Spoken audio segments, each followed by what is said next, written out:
Hello, everyone. Welcome back to another episode of the Life by Design podcast. On this week's episode, I welcome back the fellas, Janoah, Dave, Rory, myself, and we discuss what makes for great mates. Topic that I'm very interested in. All about the fellas, what makes for great mates. In this week's episode, expect to learn the importance of shared values when it comes to your mates. Mates that will call you forward, building trust and safety within friendships. Friends that come into your life for a season, a reason, and a lifetime, and much, much more. Enjoy the episode. Fellas, we're on. We didn't get the start there because Janoah's note taker has already started recording, but apparently we've started. Otter. Otter. I'm just up with the tech, bro. You are. Tech head. You're a tech head. Last time, I can't remember what we spoke about, but it was Rory was missing. Janoah was missing. Oh, Janoah. You got the time zone wrong in Bali, and Rory was in the middle of the bush running.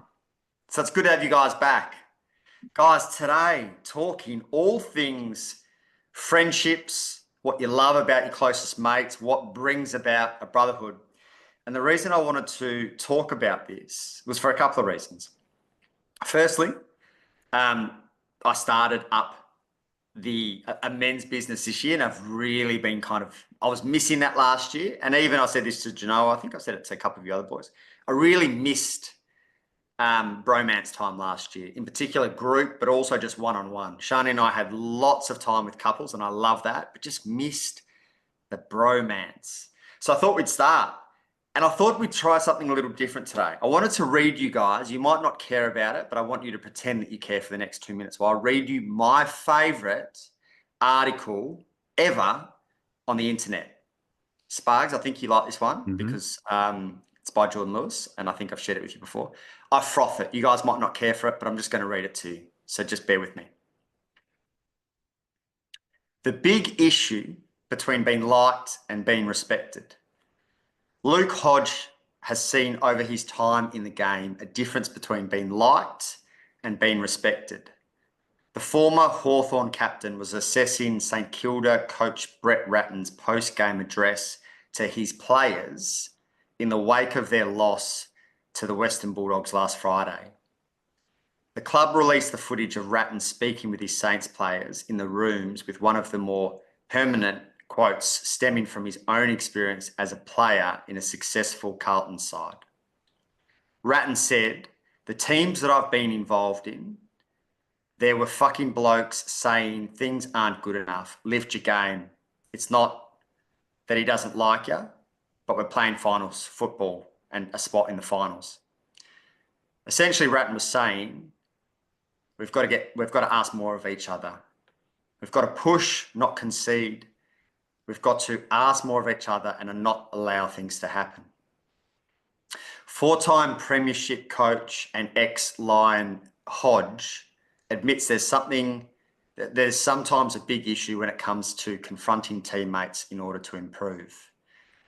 But if you can get it right, it goes a long way to improving standards. There's a big issue with leadership in AFL, and it's an issue between wanting to be liked and wanting to be respected. Early on, a lot of younger players especially, they don't want to say the wrong thing in case they're not liked by other teammates. Because if they say the wrong thing and they take offence, then, quote, he might not like me, he might not have a beer with me after the game, and that might fracture the relationship as players and teammates. When you get older, it turns from he might not like me right now, we can get over that, but he's going to respect me by the end of the game, by the end of the season, by the end of my career. That's the twisting part that sounds like Rats is trying to push to the St Kilda players. Be tight enough off the field so that when you do say something on the field, when you do push someone, when maybe you say something to a teammate that he might not like, the fact that he knows where it's coming from, the fact that it's coming from a place where he wants us to get better, He wants us to push that little bit extra. If I don't give my all, I expect a teammate to tell me. If I see him do the same thing, I will let him know the same thing. It's not about liking or not liking. It's about getting the best out of each other. They were playing for a final spot, and they looked like they were trying to get the best out of your teammates. 41 clearances to 21. If you look through St Kilda's midfield, we've pumped Royal Marshall and Paddy Ryder up about their ruck work. And then you look at Jack Steele, Brad Crouch and Zach Jones. Blokes in there that you think will roll up their sleeves, who will get dirty and get the clearances out. They lost by 20 points. That's what Rats is talking about. If you see someone not having a go, mention it. Say it to him. Tell him next time that you've got to go harder, because as soon as you say it to him, I tell you what, next time he'll do better, because your teammates are going to back you in and say something. Hodge touched on his own experiences throughout his extensive and savagely successful playing career. He provided some intriguing insights into the demands amongst the players at Hawthorn and how he had to endure the newcomers that Jared Roughhead and Jordan Lewis were indeed teammates. Such were their lofty expectations of each other. It's about being a leader and getting older and getting that respect part. It's about moulding each other. We used to call it two-way feedback, being happy to say it as a teammate, but also being happy to accept it. It took me a long time for the accepting part, because I needed to work on my off-ball stuff as well. He had to explain to new blokes that came into Hawthorn that Ruffy and Lewis actually liked each other. On the football field, they were honest. I used to have to give good, honest feedback to Brad Sewell, Sam Mitchell and Gibbo. But Louis and Ruffy were the next level because they had the relationship off the field. They could say whatever they want to each other. They still walk off the field and they know they are saying it to get the best out of each other and the benefit of the playing group and the club. It's about pushing boundaries, using senior players and practicing at training. You need to give feedback then and there at training if they're doing the right thing or not. It's my favourite. Spargs. I'm going to explain why it's my favourite in a sec, but I want you to start. What is it that you take from your best friendships these days, and how does that compare potentially to previous ones? Yeah, listening to that always pumps me up, gets the blood flowing and, the juice is going. So number one, I was thinking about it, was having shared values, and the number one is growth.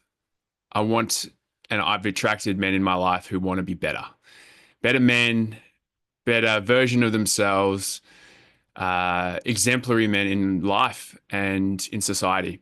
I mean, there's nothing more inspirational, nothing more bonding than this pursuit of becoming better. And that is probably what brings people together, men together in the first place. And then from there, it's obviously trust. So having trust in the other man that they've got your back and you've got theirs. And a big telltale sign for me was in previous friendships, I noticed how many men would speak about other men behind their back. And I knew that if they're doing it, well, they're obviously talking about me behind my back. And that was just a massive no-no for me. And so something that I seek now in my relationship is, in my friendships, is knowing, does this guy shit talk about other people in my presence? Because if they do, they're clearly talking about me. And I don't want that in my friendships. And now I've surrounded myself with people where I can't remember the last conversation where someone shit talked someone. And that is fucking unreal. It's so safe. It's so trusting, right? And the other one is safety. So safety, knowing that whatever I say, I'm not going to be judged, because there's nothing worse when you decide to open your heart up to someone, to another man, and they start judging you and they start giving you a little shit or start going, oh, you did that? Like things like that. That can really just want you to close back up and be like, fuck off, and close up again. And then the final one is a challenger, someone who challenges you to be better, someone who's willing to tell you your blind spots, someone who is going about life in the way that you want to also go about life. So not only do they challenge you physically, mentally, emotionally, but they're leading a life where you want to follow suit. The way that they do life inspires you to do life better, and vice versa. There's nothing better than being challenged in a respectful way where you're both getting better, and just the fulfillment that comes with it. And I did a class on attachment prior to this call, and this guy who's an attachment expert, he said that we all need, we have our relationship, but we need three other men in our life who are like our ride or die brothers. Because if it's only our partner that we get all our oxytocin from, then we're going to make that person our God. We're going to idolize that person. We're going to make them responsible for everything. So by us having at least three men in our life who we can allow into our hearts, that we can do life with, spreads that, diversifies the word they used, that oxytocin. And that is what helps us not only build ourselves to become better, but also helps our intimate relationships. So I'd say those are the four traits that I'd be looking for now. I find it fascinating, and I'm excited to see where the other boys go with this. But trust, safety, you often don't hear that amongst male friendships. In fact, some people might, if they're kind of old school, they might almost think, oh, trust, safety, like you've been a pussy, like that type of mentality, which for blokes that have got potentially a lower EQ, they might not understand that. But what I found really interesting is the attachment bit. And we often talk about attachment in your attachment style, and we talk about it in intimate relationships. But it's really interesting how it shows up in friendships and what that does for that friendship. And Shani and I did a lot of work on this last year. And what's really interesting, it's very rare that you'll push someone into anxious attached, even if they are, push them like right into anxious attached if you're secure. It's often, like some of the friendships that Shani's kind of drifted from that made her really anxious, they weren't secure, they were avoidant. So they naturally kind of created this separation. Is that something that you found with some of your own friendships as well? Yeah, massively. I can see that my friendships 5 years ago, I was anxious, and I could now that knowing this work, yeah, they were avoidant, and I was constantly trying to seek their approval. And these were guys who, I looked up to in an old sense of like more powerful, more loud, kind of more charismatic, when really they didn't have the same values that I had. They just had this great exterior that people were drawn to. And I found myself wanting to get their approval, which I realized, which is daddy issues at the end of the day, me wanting dad's approval, which once I've worked through that, I'm like, wow, I'm not drawn to that anymore. I'm drawn to people of my similar values. And as soon as I've done that, just a settled nervous system in their existence with them. It's like there's security there. And boy, does that make you want to jump through hoops, want to climb mountains when you have a secure attachment, knowing that your mates have got your back and they're going to be there no matter what. That you can come to them with anything and they're still going to be secure with you. That makes a massive difference. You wonder how many blokes out there have that kind of friendships where ultimate security, or do you play the attachment, the anxious and the avoidant attachment, the back and forth, which could seem exhilarating, but really it's unhealthy and trauma responses.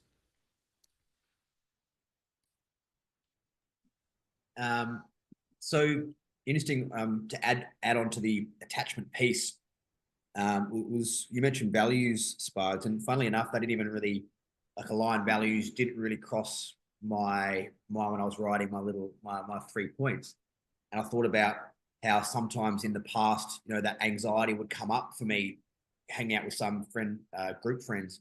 And it wasn't actually because they were necessarily avoidant, but it was just misaligned values in the terms of how they showed up. A lot of it was like the bagging of fucking other people, and it was the outdoing and the name dropping and all that kind of stuff. And it was like, fuck, they're going to fucking go at me next, and that kind of thing. And that was where my anxiety would come from, not necessarily the avoidance, but it was just a level of behavior that was so far out of alignment with my values. But I didn't realize I didn't even know what my values were. Does that make sense? And values are intrinsic, not the pretty words you choose.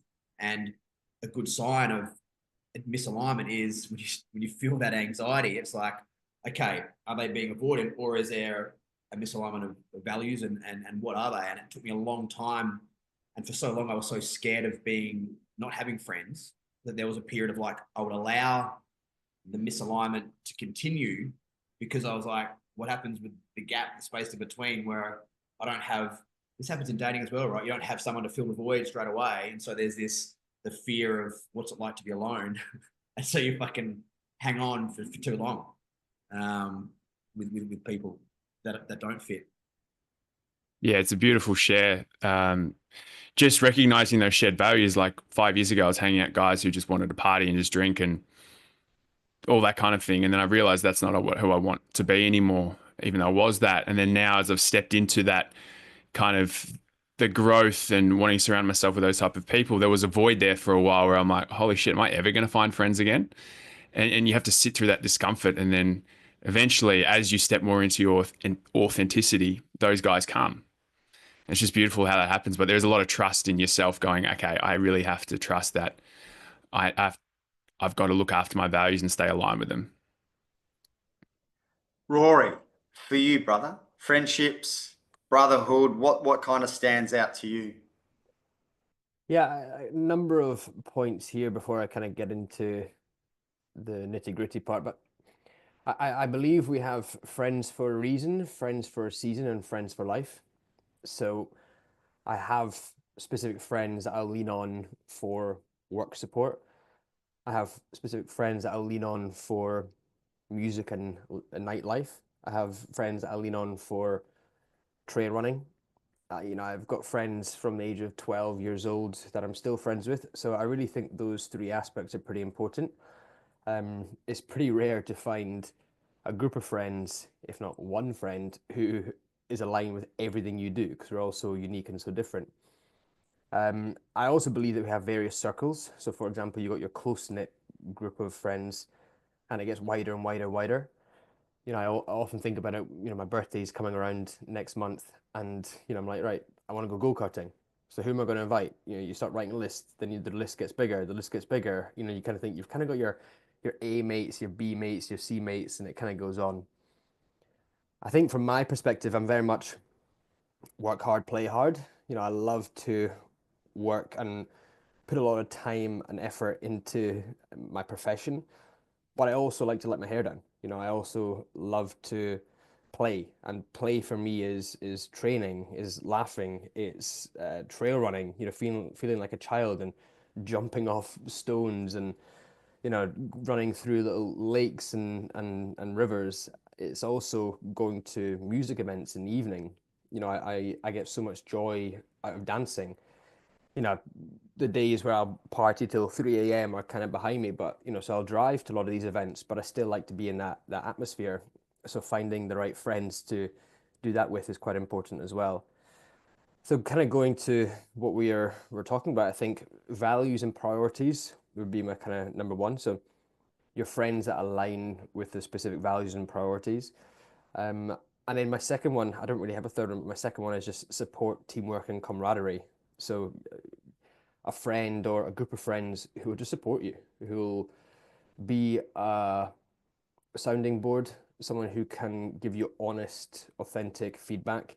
If they think that I'm going down the wrong route or being inauthentic, unauthentic, whatever the right word is, then they'll call me out. Someone who has my back in the good, the bad, the ugly. So I think they're the two main aspects that I will think of for a friendship or a friend group, is the values and priorities. Are we aligned or aligning, and are they going to support me, be part of my team, and we have good camaraderie.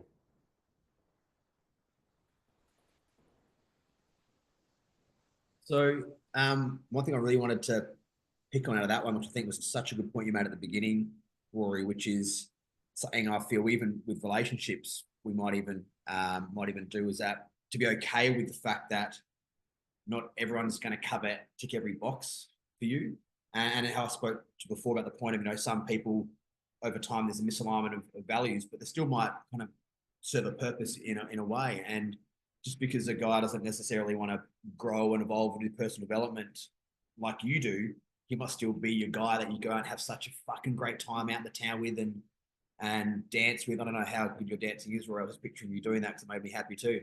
It's pretty good, man. It's pretty good. Yeah, you got rhythm, those hips. Absolutely not. But that was something that really landed for me. It's like, it's okay to have people for different things.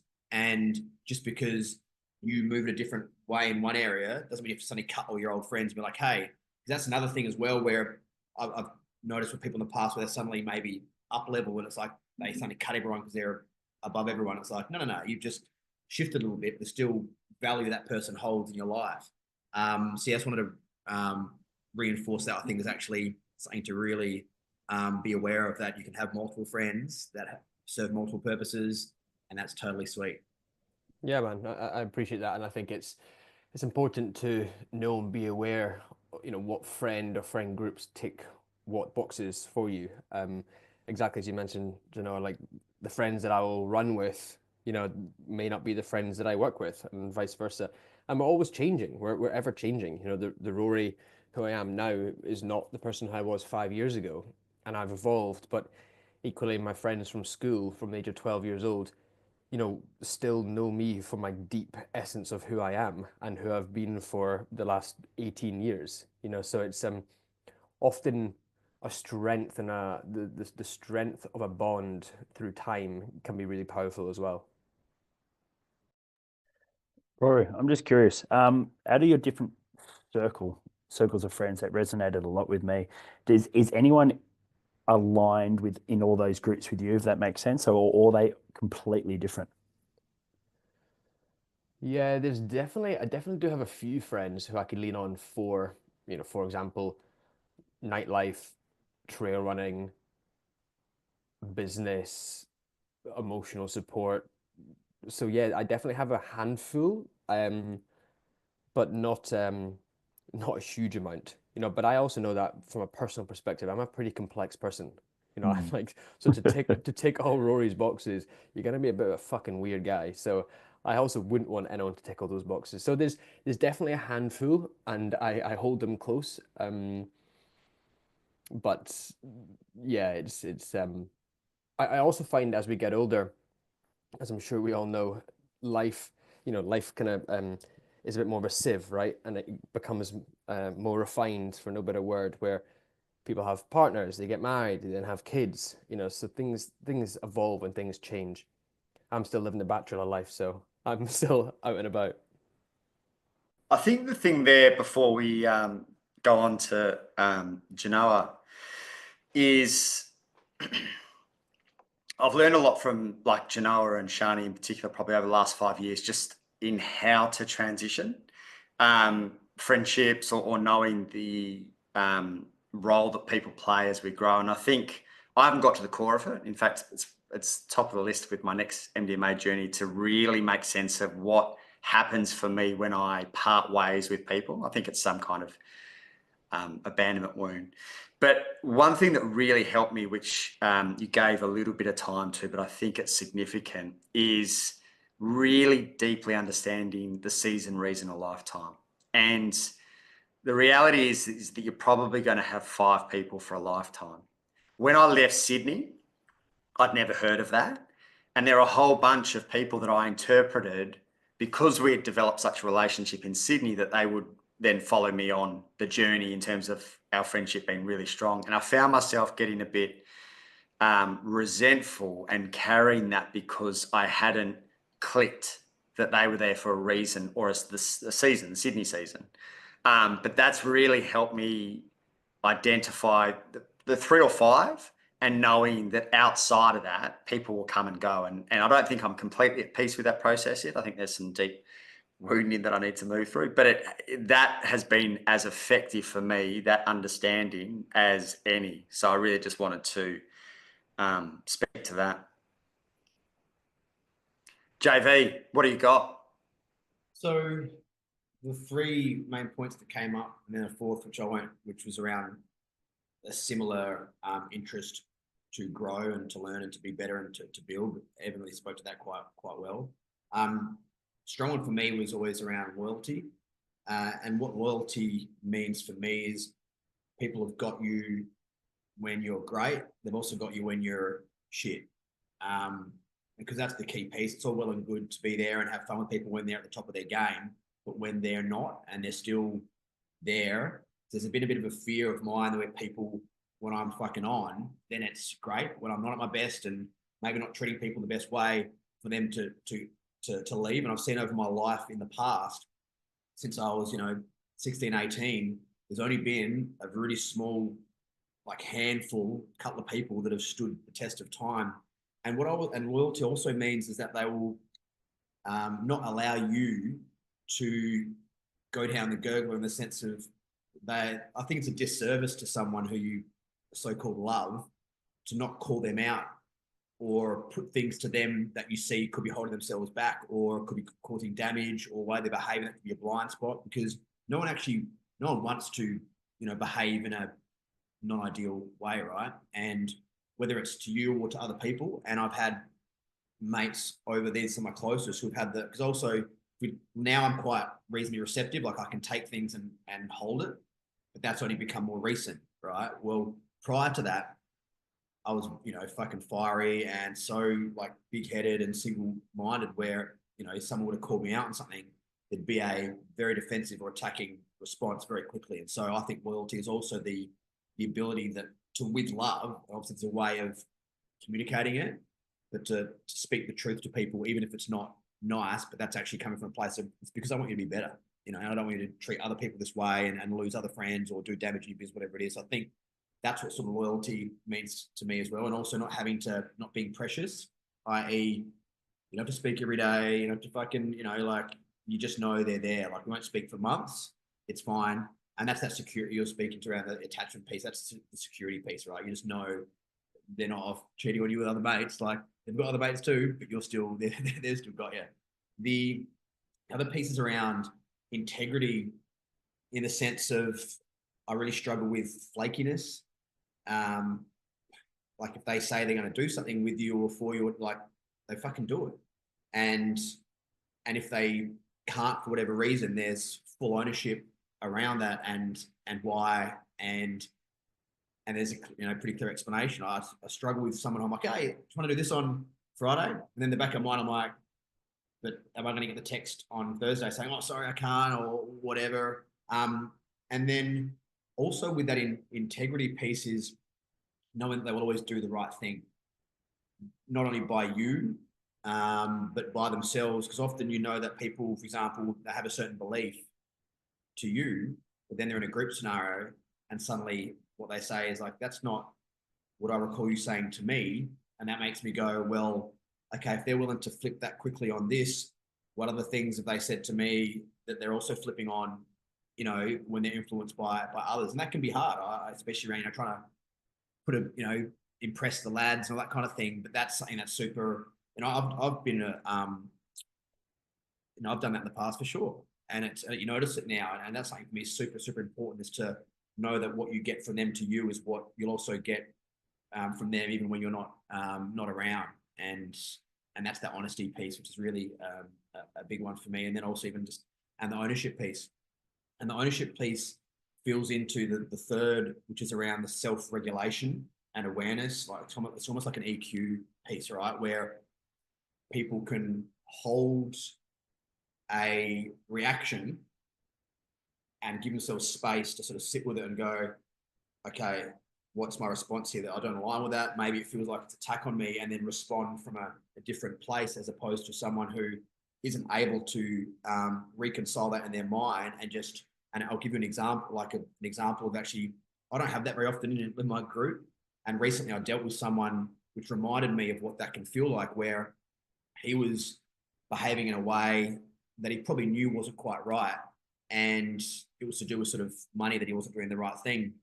And I was the one sort of pushing on it. And his response wasn't to take any kind of ownership or to sit with it. His response was to try to flip it around and find a way to embarrass me around finances. So I shut my mouth. And if he was in the room, I would have probably punched him in the face. It fired me up so much to know how someone can to see that their reaction is to, well, how can I drag this person down because I'm feeling attacked on the inside, and I don't have many men in my life now who can't hold that and be like, oh, like we still get it. Like we have the attack, and it's like, fuck, how do I survive here? I better fucking destroy that person. But the ability to feel that and go, okay, this hurts right now, or I'm feeling seen, or I'm fucking called out, I've made a mistake, whatever, but to better hold that and go, like Blake was just wrote the comment, like when I called him femme and flowy. That would have hurt. I bet your reaction would be like, so are you bitch. But knowing it's coming from love, right? And also the ability to hold different people's opinions without having to feel like you've got to be the right one. And I think this also could tie into, when you've got a mate, or you might have with a partner who you trust, you can send them off into another group of friends without you being there and know they could just hold it because they're aware enough that they, won't just speak over everyone for fucking 3 hours or, have to put their opinion across. That's a really nice thing for me to have as the people that I love in my friend group, that I'm like, you can all meet and I'm not worried that someone like, oh, I wouldn't put that person with those people because then I can't fully trust them. And so that's also not the third piece there. That's super important to me. I think part of what you mentioned there about the whole communicating aspect, I think is such a key, interesting discussion around friends and relationships, where if you, a romantic relationship or just a friendship relationship like us, five lads, can you be completely open and, let your friend know if they've done something or said something that you don't agree with or that you're not happy with, and they can take it on the chin and just understand it and move on? Or do they get really emotionally attached to it and take it, to heart? Yeah, like, of course they should take it to heart and take it seriously.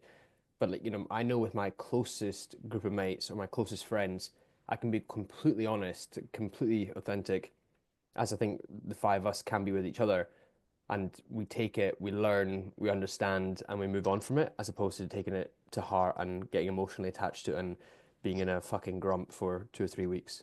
I think that's pretty important.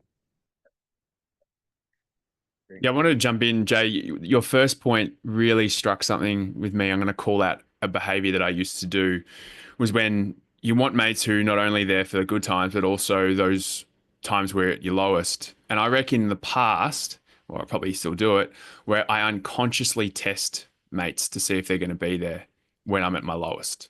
And I might do that by isolating. I might do that by just testing whether they can hold me in my shit, whether they'll freak out.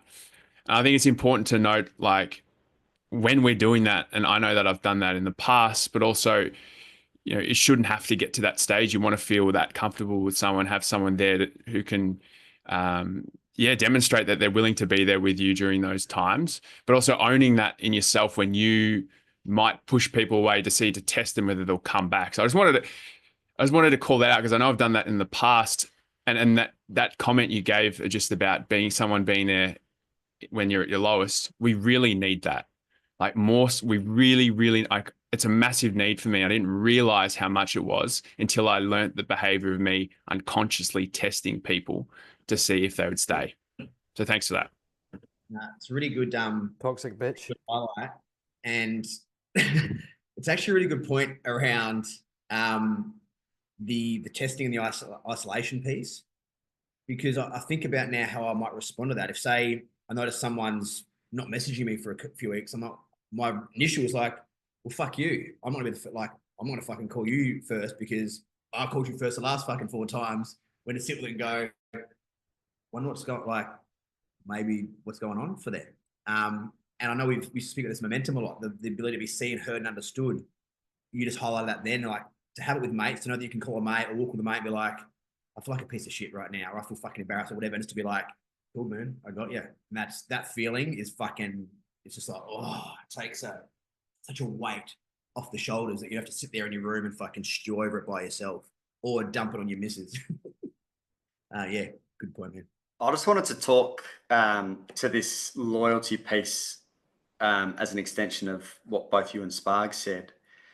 Because I've seen all four of you boys have your moments over probably the last 2 years. And one of the things that I noticed is I find it easier to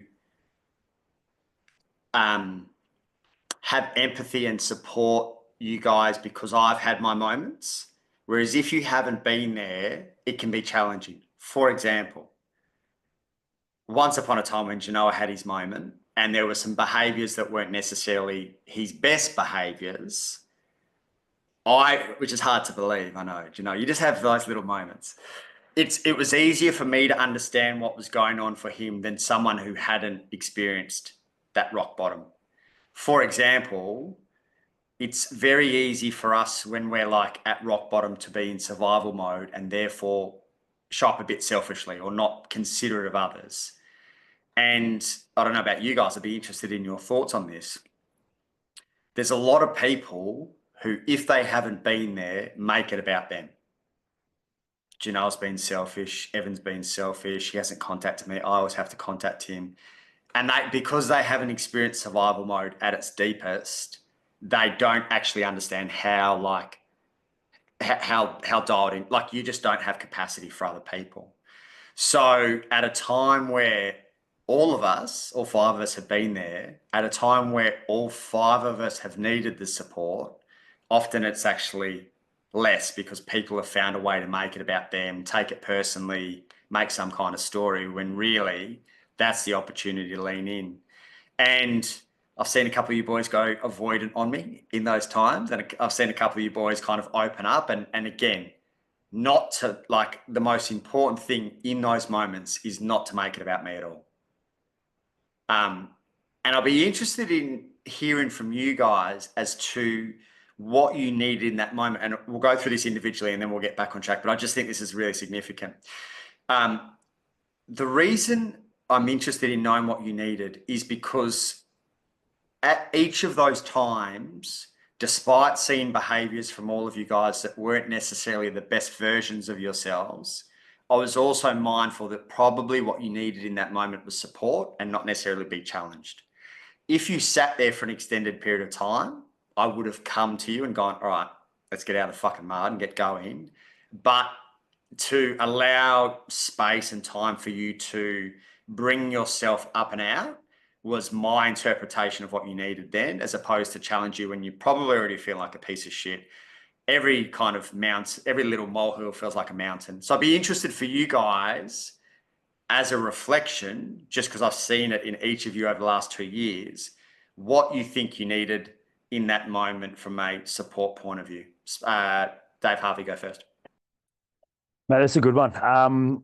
It's probably been the friend holding space and listening rather than being the fixer right in the moment. The only reason why I say that, because generally I tend to be the fixer, especially in my relationship, with my wife, is that I become the fixer and I don't really hold space, but then I can see such profound positive effects of just sitting there listening and holding space and not trying to fix every single little problem. It's just a sounding board. So for me, when I was probably earlier last year and we spoke over the phone on the M4 on the way home, it was more so just you holding space and listening and prompting questions here and there that allowed me to regurgitate my shit, but also know that someone was on the other end actually listening. And funny enough, I had a little chuckle about making about themselves because, you can pinpoint family members and friends that do that. So for me, it's just definitely holding space. JV. Yeah, I think it's the active outreach, and then it's like, oh, let's have a call or let's have a chat, and then really make like the ability to feel like you're not being shamed or judged. That's all it is, I think. And then from there, then it's the question of like, do you want any advice? Do you want any tips? I got some ideas, like some things. So it's like actively, what's going on? What do you need? Like, I got you. You don't need to be fucking, you can just dump me, whatever you need. And then maybe it's like, well, do you want some ideas? It's just that simple. It's just similar to you, Dave. Just hold space for that judgment. Just let me hear and know that you've you've got time, and you got your back, got my back regardless. Like, you can be a piece of shit, whatever. And then I do kind of like the collaborative, let's workshop it, is then the next piece. I'm like, cool. Because often in that zone, once you've had your like, all right, I've got it out, as men also are like, how the fuck do I fix it? And I think when I'm battling, often it's because I don't know the way out. And so to have someone who like to hear it and then go, cool, should we try to workshop a way together to fucking, what would we do? And just like some clear process of how to get out. And that for me is like the ideal. It's like, hold it, get it out. But also I don't want to fucking sit there and mull in it either. It's like, I almost feel I probably haven't reached out as many times as I probably should have, out of the shame of being the guy who's like just dumping. So I probably haven't, I'll maybe hold back a little bit when I'm in a hole, and then just people pick up on it purely because of my behavior. Like, that's not you, dude. So what's going on? As opposed to me saying, hey, I'm struggling. And so they're the two pieces there, the hold, and then I like the constructive, how do we create a plan to get the fuck out of this hole, whatever that looks like. Sparks? Very similar. So holding space without judgment, as Janoah said, it's a shameful place to be in, and it's so scary to share in the first place, and to feel like you're going to be judged. You just don't want to go there, like, especially when you're at that lowest point. So you want to just be heard. You want to be able to speak your truth and know that you're not a burden to someone else, that they can handle it. So someone like yourself, Blake, because you've been through it, I know I can trust you with it, because I know that you're not going to be biased. You're not going to push, like, you know what I'm going through, but also you're actually providing hope that, hey, this is just temporary. And that's all you need, really, is just that non-judgmental space and just that glimmer of hope. Like, you've got this, it's just temporary. And yeah, we believe in you. And finally, that you're still going to be there, you're still going to be a mate. Even though I'm going through this dark period, I'm sharing it with you. I think that's a big fear. Like, again, abandonment mood coming up of like, if I open myself up again, is this person going to leave? That plays under for me, for a lot of people. So I think that's another one that is what I really need. Before Rory goes, Sparks, you mind if I just share an example with you and I? I think it's interesting to have that thought process, and I can't speak for everyone, because I think there are people that would actually just be this too much. But my two favourite conversations with Sparks ever was probably 3 years ago, when he spoke about an addiction that he kind of hadn't really told me much until that point. Up until that, he was a very polished person. I was like, I don't trust this bloke because he's way too polished. And then he shared his addiction story, and I was like, all right, we're on here. And then last year, when he was going through a bit of a moment, we went down to P3. And I think I can't remember, you said something, you apologized or something like that after. I was like, dude, I'm fucking loving like just being here. I can't even remember if I, even offered advice, but just, yeah, it felt, even though, we're closest of mates, it felt like there was a little bit of tentative, but a real appreciation on the other side of it. So for me, with my closest mates, those are the moments that I remember the most. And obviously, if you're the one in it, it can feel kind of scary and shame and judge, and you're worried about those. But as a receiver of those conversations, and even Dave, I remember exactly where I was. I was in the car and he was in the car. I think I was in Melbourne on a highway when he called me, and we had the conversation as well. So I couldn't tell you many of the other conversations where we had or what was said, but I remember those specific conversations from you guys, and just, as a reference point for you guys, but also for those that are listening, just to be mindful that it might actually be the most impactful conversation that you have when you actually do talk about what's coming up for you. Rory, how do you go about things when you, other than going silent on me via text message, how do you go about things when you are going through your moments? That's exactly what I've written down here. Number one, avoidant. Like, I literally just avoid. But it's such a hard position to be in, where I literally feel like I'm keeping my head above water and I'm just doing what I can do to survive. And then when fucking Blake's messaging me non-stop, just wanting stuff, I'm like, mate, get fucked, go away. No, I've got written here. Yeah, terrible avoidant. When I'm not feeling great, I definitely just cocoon and go into my own little ball and just do what I can to get by. And I think what would help me in that moment is just having someone who allows me to speak to them. Says, just talk to me, what's going on, how can I help? Being seen, like, then just being noticed, understanding that clearly something's wrong. Why aren't you replying to my messages? And then to the other side, what I don't like is if I get a message saying, why are you ignoring me? If I get a message saying, why are you ignoring me? That just makes me run for the fucking hills. And I'm like, I look at it, I put my phone down, I'm like, get fucked. Like, I'm going to ignore you even more.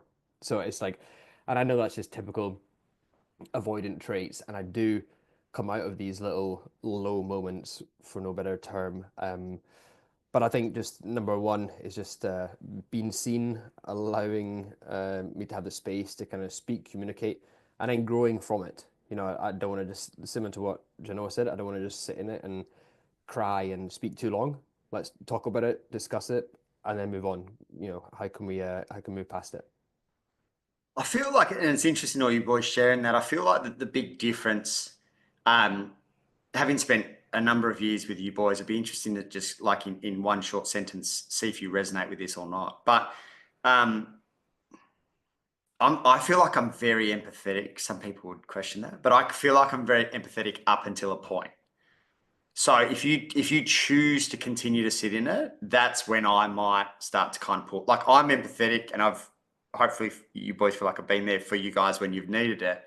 And if in 3, 6, 12 months time you were still in it, then I would question whether you actually want to get out of it. And that's when that dynamic might shift a bit. But if someone's deep in it, empathy is there.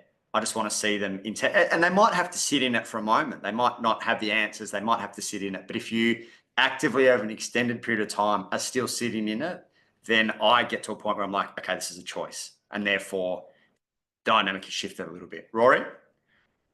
Yeah, I also think with you, because of the nature of who you are and what you do, you want to see people making an effort to change.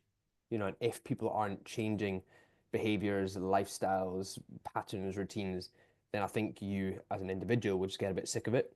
And I think you lose that trust from a friend if they're not actually making an effort and they're just going on benders every week. Well, it's the trust, but I don't know if it's that I don't care. I'm not as invested in a solution for them because they don't look like they're invested in the solution. So it appears to be not a waste of time, but yeah, they just don't. It appears they want to stay stuck in it, and for that reason, my empathy just starts to kind of shift, and I go, all right, you deal with it. Hopefully, you'll come out. But my actual investment into getting you out of it has now changed. Do you boys, just as a quick one-liner, kind of feel the same? Yep, there's a few nods. Yeah. Yep. Yeah, okay. I thought I was lacking empathy, but it's good to hear that I'm on the same page as you guys. You could always improve, but anyway, carry on. I'm a work in progress. Do you know? It's almost like that, Vic. Like, I remember when I was studying the Vedas, we used to call them soma bandits. People that are just continuously, they come and they dump and they suck energy, and you advise them, and then whatever, 2 months later, you're like, you haven't changed one fucking thing. You haven't even tried. Mm-hmm. And they'll come in again. And there's only so many times you can, like, hold that and be like, I'm not seeing any. If they're fucking trying and they're just going through it and it continues, that's a different story. As long as you're trying, I got you. Keep trying, got you. Keep trying, got you. But it's some people that they're just trapping that cycle. So they get energy from you every time you come to save and blah, blah, and almost fulfill something for them. So yeah, I totally agree. What about you? What are your things for us as, as mates? Yeah. Janoah and I spent plenty of time together.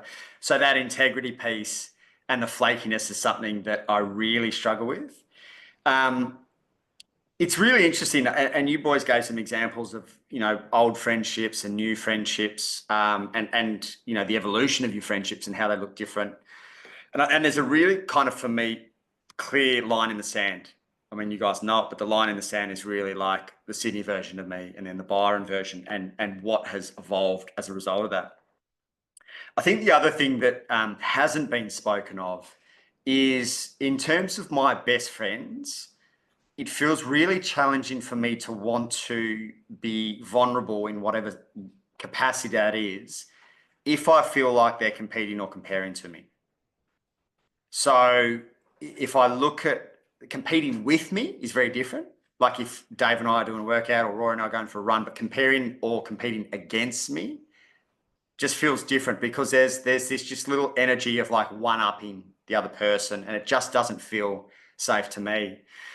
And I often think about it. My ex picked up a few people in my life that were like that. Shani's picked up a few, just a little bit of a dick swinging contest, a little one-upping that just doesn't feel good for me. And I don't feel that in my friendships now. And interestingly, it wasn't just any friends. It was some of my best friends that this was happening back in the day, where there was competing and comparing. And yeah, again, I don't know how you guys feel. I don't really want to be vulnerable about what's not working for me, about where I suck in my life. If someone's like, oh, he sucks, that competing, comparing, all of a sudden I'm one up. So that's one that hasn't been mentioned. I think as well for me, and I've spoken to all of you guys about this at different stages, is I read that article out at the start because I, for whatever reason, don't really love the pats on the back that much. I don't actually gain that much from them. If I want them, I could ask them from Shani, but in terms of my best mates, I don't get that much. If I'm having a moment where I'm flat, then I don't mind a pat on the back. But outside of that, I don't get much, personally, for me. So I actually, and do you know what loves it? I actually thoroughly enjoy the brutality of like really honest feedback. And one of my greatest fears is losing my way. I think Rory might have mentioned it. Losing my way again. And just becoming a bit of a dick, which I've been there way too many times before. So in order to feel a level of trust and safety in my friendships, I want guys who would tell me that. Being like, hey, you actually carry on like a bit of a pork chop. And for me, I actually still think that it's a form of self-sabotage. I have such a fear of losing my way that I continue to play small for fear that success will have me lose my way. So I often actually check in probably every quarter with a handful of people and just get reflections from them as to where I'm at. And that feels safe for me. That feels trusting that, I have the type of friendships that will call me forward where need be. I think the other thing that's really valuable is knowing, and we kind of spoke about this a little bit, but knowing when and how to use accountability. For example, there's been a couple of times over the last, like 5 years where I've fucked up majorly. And Janoah was there for those, and he knew that he didn't need to keep me accountable. He knew that I knew that I'd fucked up, and for that reason, he actually didn't need to say anything. So just having the emotional intelligence to know how to dance, support, accountability, just be a voice of reason, because sometimes it's easy for us to be one or the other. We either just come in all hard and we're not really mindful of timing and how that person's actually shaping up, or we're just the nice person when they actually need that. So the emotional intelligence to know how to dance those things, I reckon, is really valuable. And the final thing is consistency. Just consistently showing up in whatever way, shape or form. And consistency might just be, I think Janoah spoke about this before, just doing what you say you're going to do. Or if we're catching up on the weekend, we're catching up on the weekend. I don't have too many of these guys in my world these days, but back in the day, how you'd message someone, you would go, hey, you want to catch up this weekend? And they go, yeah, it sounds like a good idea. And you're like, I don't think we're catching up this weekend. Whereas with my mates, if the majority of them, there's one or two exceptions, with the majority of my mates, if we say we're catching up, we're catching up. And that just provides a trust, a safety, a consistency within the friendships where I just know that they would have my back. And I think the final thing is just, knowing that, they call you 3 a.m. mates. Do you actually have people in your life that you could call at 3 a.m. if shit really hit the fan? And I've never been in a better position in my life to say that I've got a handful of people that I could do that to. Probably similar to a lot of you guys, I feel like I've probably got a tighter group of friends in terms of numbers, like a smaller group. But I would have had God knows how many friends or mates loosely around me back in the day, but also felt super lonely. And that if I really needed something, I'd be like, oh, fuck, who do I call? So, understanding the difference between being alone and being lonely, I had a lot of people around me, but I felt lonely. Whereas now there's fewer people and just a slightly smaller number. But it's very rare that I have those moments of loneliness. Kind of felt them a little bit last year just because I missed the kind of bromance time. But as a general of thumb over the last 5 years, it just hasn't been an issue for me. So, two questions that I would love you to sort of delve into a little bit. One is, could you explain in more detail how you see the difference between competing with and competing against? I think that's an interesting one where it may be a little bit hard. Like, is this guy to check, like, where are they coming from here? Is this like a healthy, like, together, or is this a it's a competing against? And then let me see if I can find the language, and the other boys might be able to help me with the language. I think the competing against is not wishing the downfall of the other person, like honest competing, and it feels like some of the competing and comparing in the past was looking for either my downfall or for them to one up me. Whereas competing in, like, if I went for a run with Rory now, we would push each other to get the most out of each other. And I would probably beat him by a couple of kilometers, but I wouldn't wish his downfall, or it wouldn't be a me versus him. It'd be us pushing each other. If anyone's got better language than that. I think with that, I reckon the only way I can think of it is like during my time playing professional rugby, when someone's in the same position as me, and we're not trying to get one up. So, like, for instance, let's just say I'm sitting on the bench and, the fly half starting. I would help him with video reviews and analysis and game plans and tactical movements through the game to allow him to evolve and get better, and not keep that to myself as if I knew something that he didn't know, if that makes sense. So that would be working with, as opposed to trying to get one up and like, well, fuck that, I'm going to withhold that because I know if he does a bad job, I'm going to take his starting spot.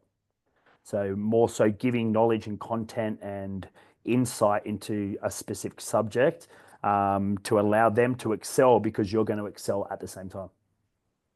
Yeah, it's a good question. I'd like to fine tune that language.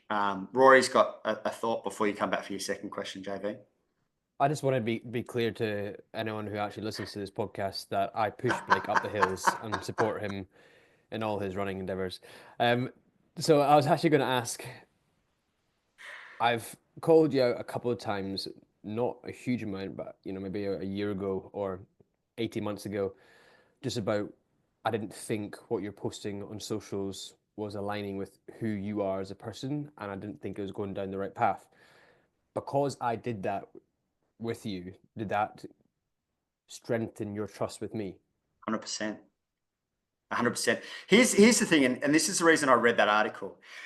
I've said this to you guys before.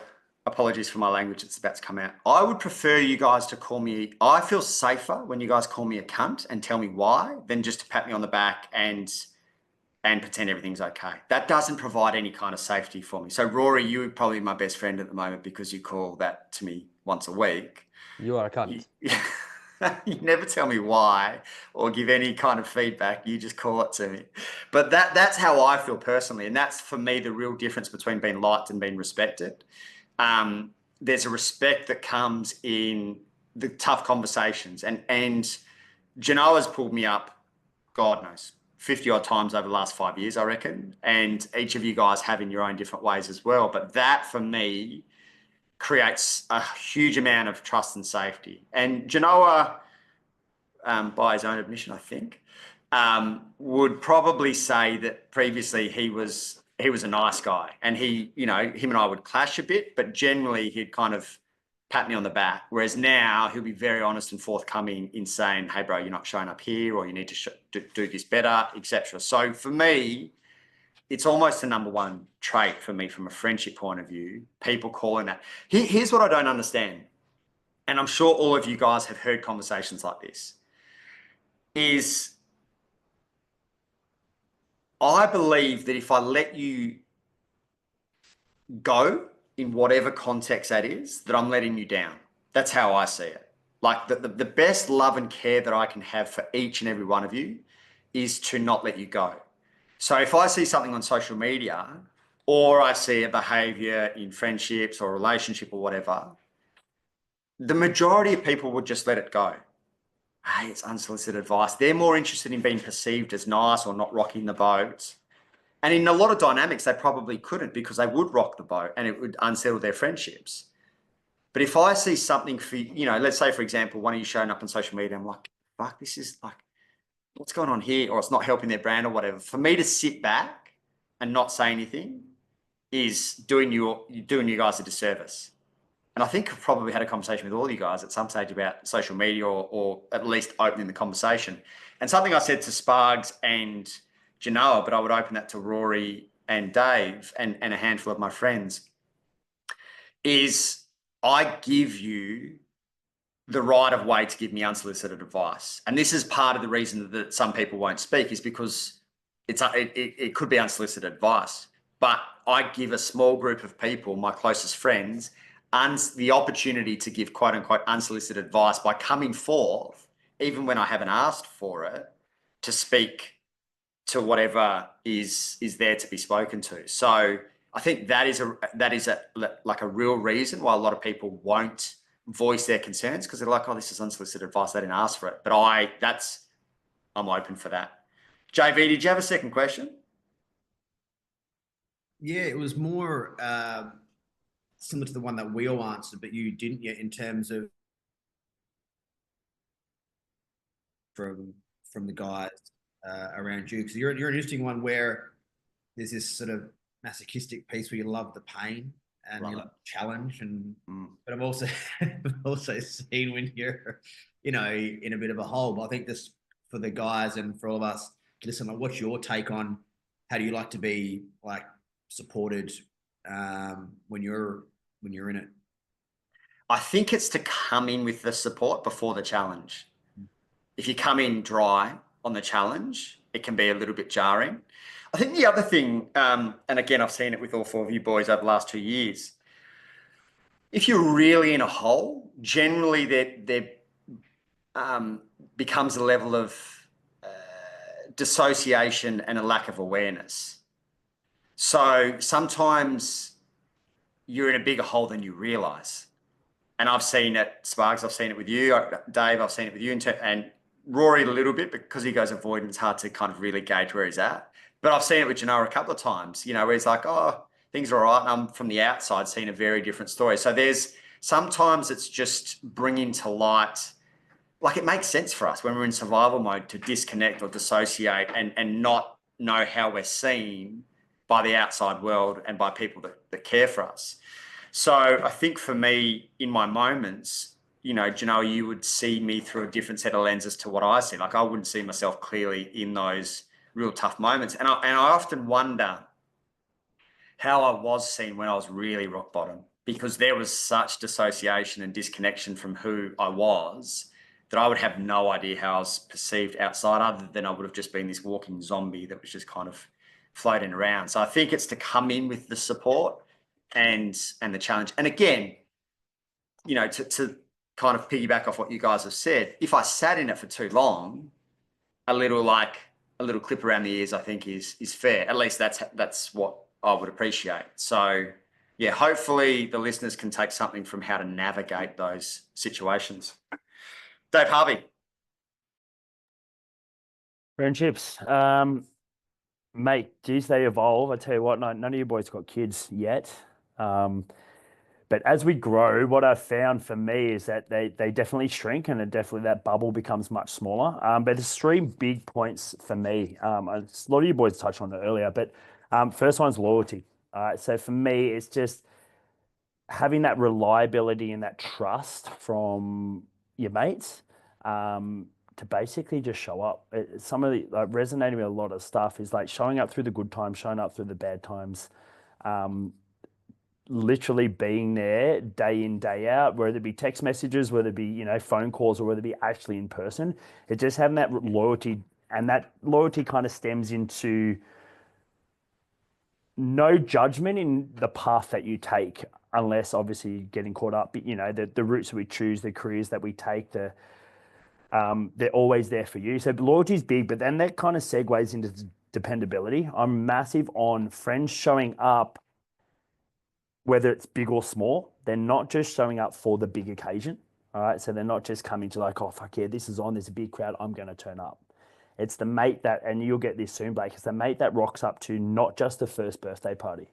All right. It's the mate that rocks up to the second, the third, the fourth, the meaningless fifth birthday party to the external people besides the kid and the parents themselves.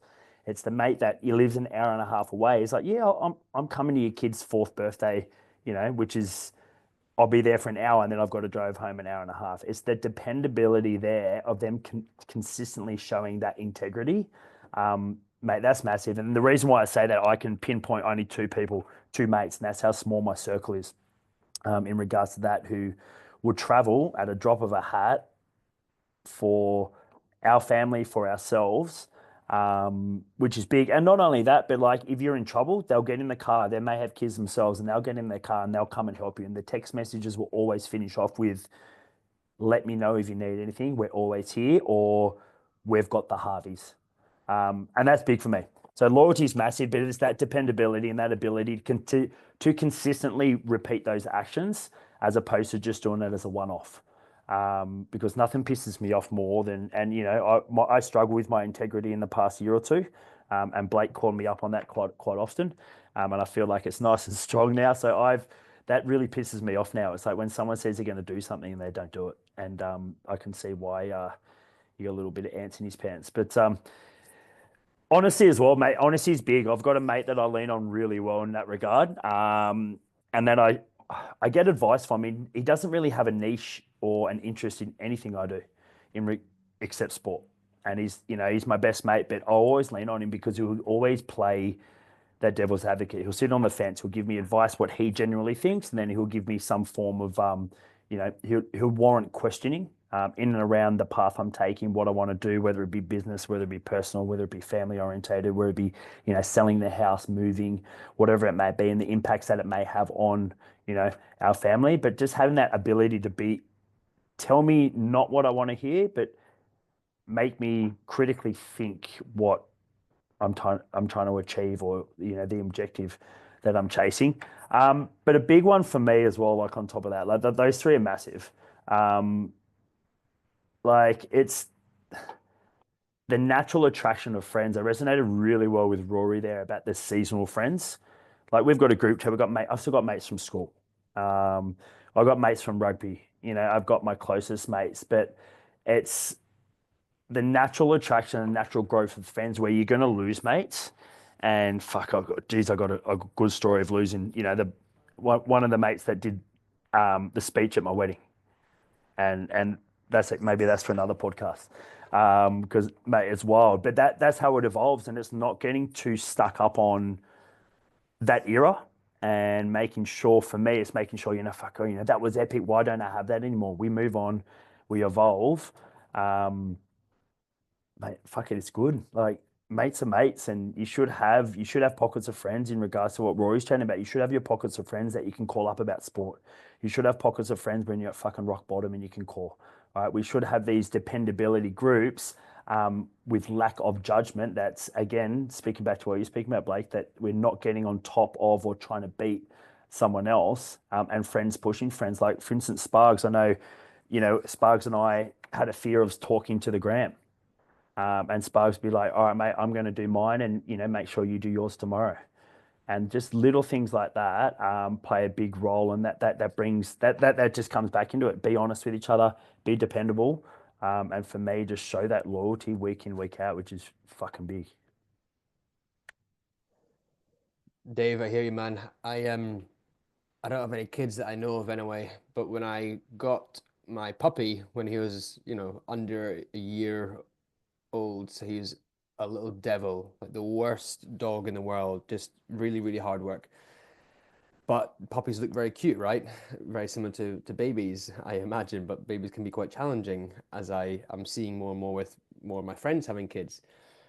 The amount of my friends that would say to me, hey, you want to go out, or if you want to go out for dinner, like, I'll look after your puppy, and so many friends would do it once and they would never do it again. And even though it was hard for them, they didn't want to do it, even though it would be helping me. Or if I had work, if I had a client or something, I remember, this was like 5 years ago, but I remember shooting out all these texts and people like, oh, I can't do it, can't do it, can't do it. Even though it would be helping me a huge amount and help my business, they didn't want to do it just because it was hard work. But that's taught me, when my friends have kids or when they need a bit of support for a few hours, I want to fucking help them. Because yes, it's going to be hard work for me. Yes, I might not enjoy it, but it's not for me. It's for them. So I really connect with that story about your two mates who will always be there for you. And mate, I can resonate with the dog too. We've got a puppy golden retriever, and we're off to a wedding after this. It's an interesting one. Yeah, we're off to a wedding after this, and we've got people that we can lean on for that, and it's tough, mate. Fucking puppies, dogs are tough, but it's the same. It's just that ability for me, it's that ability to show up for the smallest things, like carry so much more weight than showing up for the the big occasions, the 21st, the 30th, the 40th, the weddings. Like they show up for a random dinner. Like Janoah, we were in Byron the other day. Janoah was like, I'm coming down for a feed. Little things like that always stay on my mind. The question is an interesting one about identity. So I hear you talk about how now it's a small friendship group, and as you step into your authentic self, you're a father, you live a certain lifestyle. I could imagine back in the day when you were playing pro rugby, there's a bit of fame, there's a bit of stardom, there's a bit of people wanting to leech on, maybe people entering your life for that very reason. How did you deal with the shifting from that identity to who you are now, and basically people dropping off, losing numbers of people thinking they were in your life for the right reasons, but perhaps they weren't, to a stage now where, yeah, it's quite small who your trusted group is. Was there a challenge with that shift, or was it something just happened naturally? Mate, that's a really good question. Cassie and I actually spoke about this last week, and we'll thinking back to our wedding and who was on our guest list, and who we would invite now as opposed to not so much who we wouldn't invite, but who would we invite now as opposed to who actually came. I think it's more so in that natural progression. I know with my identity, where I am now is very similar to where I was when I was playing pro rugby, but I felt into that mold of trying to be like, so I'd go out drinking, and even to a point where certain parts of the night I'd have a ball, but also certain parts of the night I'd be like, fuck, I don't enjoy drinking. I'm going to go get a vodka lime and soda, but ask him to put water in it and put a couple of limes in it so it looks like I'm drinking vodka. Like little things like that. But for me, it's been like a natural progression. Definitely a natural progression where we kind of look back and we had a circle of friends that was still in that old mindset of that pro rugby time, and the boys would be boys, where they would talk down, and a good mate of mine came over. You boys know him, Chris Tuatara, Blakey does, and that. So he came over, he flew over from Perth, and he came over. We had a chat, and we got on the subject of old group of friends, and he was like, "Fuck, those boys used to talk shit about you." But now I was like, well, what's now? And they're like, well, they're at the same point of your life where you were then, and they can understand why and how, and the way you live your life and the reason why you're doing it for yourself and for your kids and whatnot, so they could resonate. So for me, it's probably a natural progression, not necessarily easy, because I kind of remember stuff and take things to heart, especially if something's said. But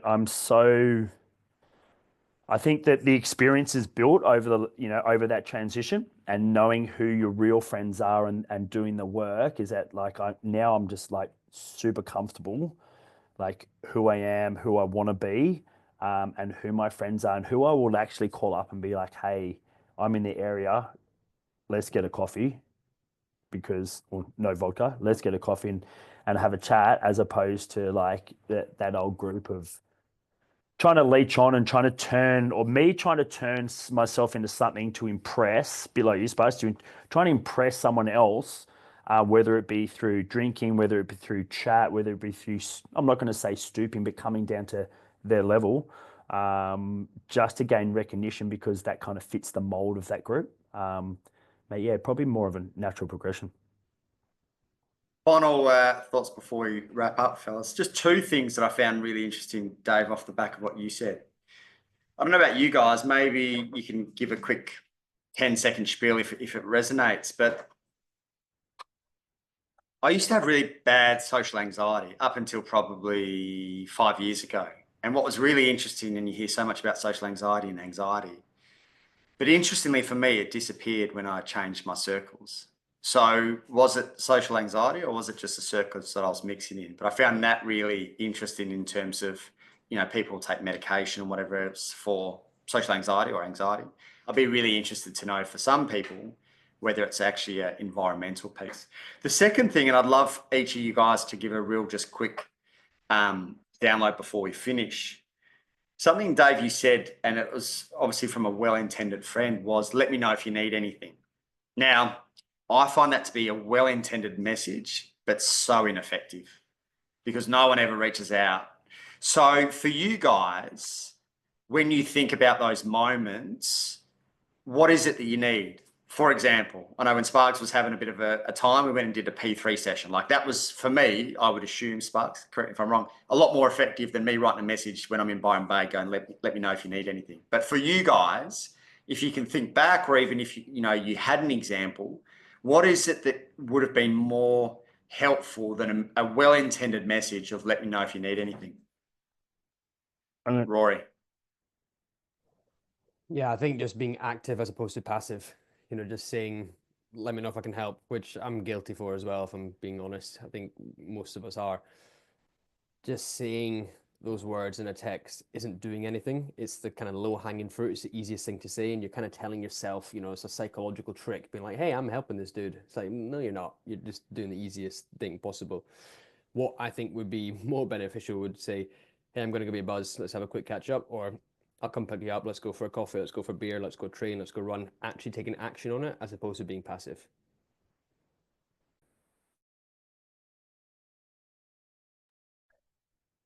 Pretty similar, Roy, with that. It's more so like, let me know what you can do, because I've never actually reached out and be like, oh, yeah, sweet, let's go do this. And we're like, for instance, I used to play a lot of Xbox. Maybe like, let's jump on the Xbox and play a little bit of FIFA, like something like that. It comes with, when you got kids, it's always, oh, let me know what we can do to help. I was like, no, just rock up to our door and drop off like 3 days worth of cooked food for us. Like that's helping, like little things like that, as opposed to let me know what you can do. Like rock up with your, with your gloves and come and clean the bathrooms to help us, in the trenches with 3 kids. Like little things like that. It's that taking action and doing it, and then at least it gives the person on the receiving end the ability to say yes or decline if they don't want it. So yeah, when you're in that whole piece, because there's also often a level of shame, you're almost looking for a way out, and if someone gives you a way out, the most likely path is to take the way out. Oh, you're good? Yeah, I'm good, mate. Okay, cool. And for me, it's like, mate, that goes like, to be honest, it's the same page. Like, it almost gives me no way out. It's like, hey, I'm gonna give you a buzz, or we're gonna go for a walk. Because it's almost like you want to express it, but you almost need to have it pulled the fuck out of you to then be like, okay, thank God we fucking did that, because I wasn't going to come to it myself. And even I'd argue we'd probably be more likely to, share. Most people are even less likely. So I think you almost got to pull it out of people in a safe way. Yeah, very similar.